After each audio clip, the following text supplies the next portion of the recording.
बिस्मिल्लाहिर्रहमानिर्रहीम। Welcome to James immigration. आज की हमारी वीडियो जनवरी 2026 के मुतालिक है। यूके के आया कौन सी universities they are going to offer them the cash और कौन नहीं करें।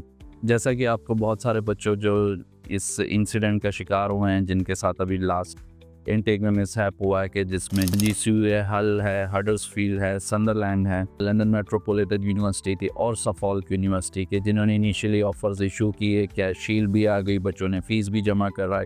अनफॉर्चुनेटली लास्ट मिनट में उन्होंने जो है वो कैश इशू करने से इनकार कर दिया या विड्रॉ कर दिया, जिससे बच्चों को बहुत ज़्यादा प्रॉब्लम फेस करनी पड़ी, क्योंकि बैंक स्टेटमेंट भी मोस्टली बच्चों की मेच्योर थी, प्लस उन्होंने फ़ी भी डिपॉजिट करवाई थी, और जिस टाइम पे उनको इन्फॉर्म किया गया they were enable to switch to any other university. तो अभी आज की वीडियो में हम डिस्कस करेंगे कि कौन कौन सी चीज़ें हैं जो बच्चों ने हम अगले इनटेक में मद्देनज़र रखनी है। अब विड्रॉ करने की या इशू ना करने की कुछ बेसिक रीजंस थी, जिसमें सबसे मेन इशू ये था कि यूकेबीआई ऑडिट कंडक्ट कर रहा था। They want to cross check कि जी आया आपके कैश इशुएंस का रेट क्या है, स्टूडेंट रिटेंशन का रेट क्या है। उन्हीं चीज़ों को मद्देनज़र रखते हुए उनको बहुत सारी जगहों पर उन यूनिवर्सिटीज़ को मना किया गया, और जिसकी वजह से उन्होंने कैश रिलीज़ नहीं किए। अब बात कर लेते हैं फॉर जनवरी 2026 की। क्या है वो कौन कौन सी यूनिवर्सिटीज़ हैं जो कि जिनके पास सबसे ज़्यादा कोटा है for the upcoming intake in order to issue the cash. और दूसरा जो हम डिस्कस करेंगे दैट इज़ कोर्स सिलेक्शन। ठीक है, आपने बड़ा कीन हो के बड़ा पर्टिकुलरली अपने कोर्स को सिलेक्ट करना है। ये बहुत ही इंपॉर्टेंट है, क्योंकि बहुत सारी जगहों पर लोग इसको बड़ा रिलैक्स लेते हैं। तो इन ऑर्डर टू सी के जी आपको क्या करना चाहिए, कैसे करना चाहिए, you have to double check कि आपको किस कोर्स में इंटरेस्ट है। सिर्फ ये नहीं जाना मकसद नहीं होना चाहिए, आपकी रेलेवेंसी भी होनी चाहिए, ताकि आगे चल के आपको सेटलमेंट के लिए ईजी हो। हमने कुछ यूनिवर्सिटीज़ शॉर्ट लिस्ट की हैं रिगार्डिंग के जिनकी सबसे ज़्यादा आप समझ लें कि कैश की परसेंटेज है या उनके पास सबसे ज़्यादा कैश का कोटा है, जिसमें सबसे पहले आ जाता है Hertfordshire, De Montfort, University of East London, ठीक है, यूडब्ल्यूई ब्रिस्टल, स्टर्लिंग यूनिवर्सिटी है, एडिनबर्ग नेपियर यूनिवर्सिटी है, और हैरियट वॉट यूनिवर्सिटी है। ये कुछ वो यूनिवर्सिटीज़ हैं जिनके पास कंपैरेटिवली कैश का कोटा ज़्यादा है, तो इसको आपने मद्देनज़र रखना है। दूसरी जो सबसे इंपॉर्टेंट चीज़ है दैट इज़ कोर्स सिलेक्शन।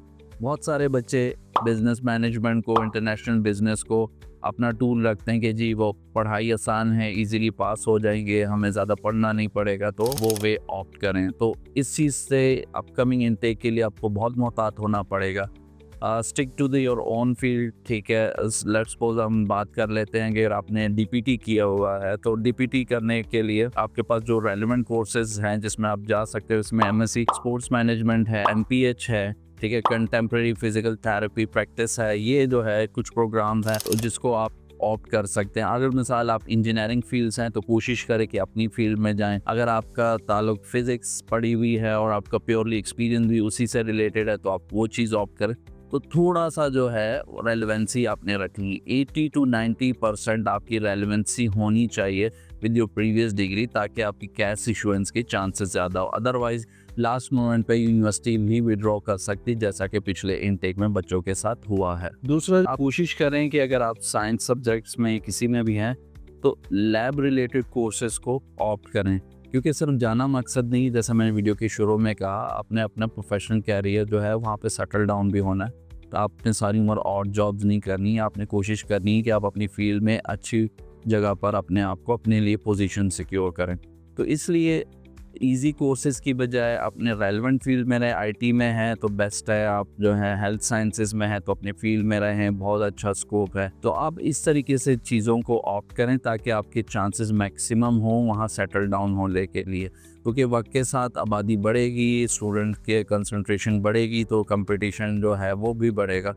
तो इसलिए आपने हल्के फुल्के कोर्सेज पर डिपेंड नहीं करना। उस पर आप जा तो चले तो जाएंगे, लेकिन वहाँ जाकर फिर आपके लिए प्रॉब्लम्स आएंगी। तो इसलिए कीप इन माइंड कि अपने लिए कोर्सेज जो है प्रॉपरली सिलेक्ट करें ताकि आपको सेटलमेंट में आसानी हो। Last but not the least, campus life को ज़रूर कंसिडर करें। बहुत सारी यूनिवर्सिटीज़, स्पेशली जो प्राइवेट सेक्टर की यूनिवर्सिटीज़ हैं, वो बिल्डिंग बेस्ड होती हैं, इनके पास ज़्यादा वो नहीं होती जगह, तो उनको अवॉइड करें। अगर आप खर्चा कर ही रहे हैं तो कोशिश करें कि आप जो है गवर्नमेंट फंडेड यूनिवर्सिटीज़ में जाएं, जैसे कि ऑक्सफोर्डशायर हो गई, और इस तरह काफ़ी सारी यूनिवर्सिटी जिनके कैंपसेस जो है सैकड़ों एकड़ पर मुहित हैं, तो उनमें ये होता है कि आपका एक्सपोजर होता है, क्योंकि सिर्फ जाना नहीं है, आपने एक्सपोजर लेना है, वहाँ से चीज़ें सीखनी है और अपने प्रैक्टिकली जो आपके अपकमिंग प्रोफेशनल कैरियर है उसमें इम्प्लीमेंट भी उन तमाम चीज़ों को करना है, ताकि वो आपकी उस लाइफ में रिफ्लेक्ट भी हों, ताकि उनको भी पता चले कि आपने बाहर से डिग्री की हुई है और आप जो है आपके पास कंप्लीट कमांड है ओवर दिस पर्टिकुलर फील्ड। तो ये आपने ख्याल रखना है।